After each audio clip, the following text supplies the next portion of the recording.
ఎరా బాబ్జీ ఏం చేస్తున్నారా? మొగుడు చచ్చి పెళ్ళం ఏడుస్తుంటే ఉంచుకున్నాడు వచ్చి ఊటీ వెళ్దాం అన్నాడంట. వాడిపోతే వీడు, వీడిపోతే నేను, నేను పోతే నా అమ్మ మొగుడంటూ ఎవరైనా అధికారం కోసం ఎగబడితే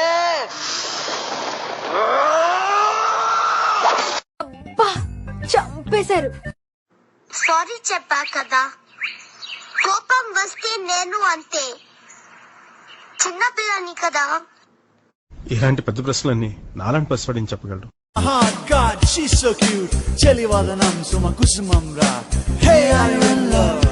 మీరు గుడుంబ సత్య గారు కావచ్చు, తొక్కల సత్య గారు కావచ్చు, but I don't care because I am Siddhu Siddhartha రా.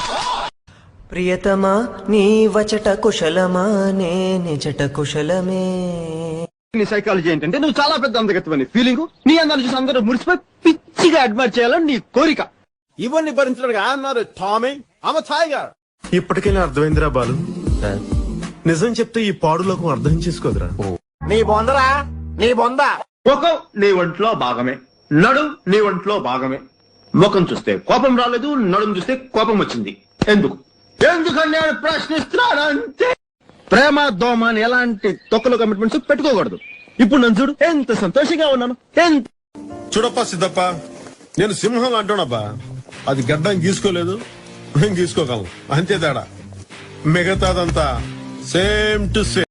నాకు నువ్వే కాదు, ఎప్పుడు ఎవడు పోటీ రాడు రాలేడు.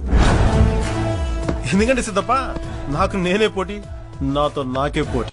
మీరు గుడుంబ సత్య గారు కావచ్చు, తొక్కల సత్య గారు కావచ్చు, but I don't care because I am Siddhu Siddhartha రా.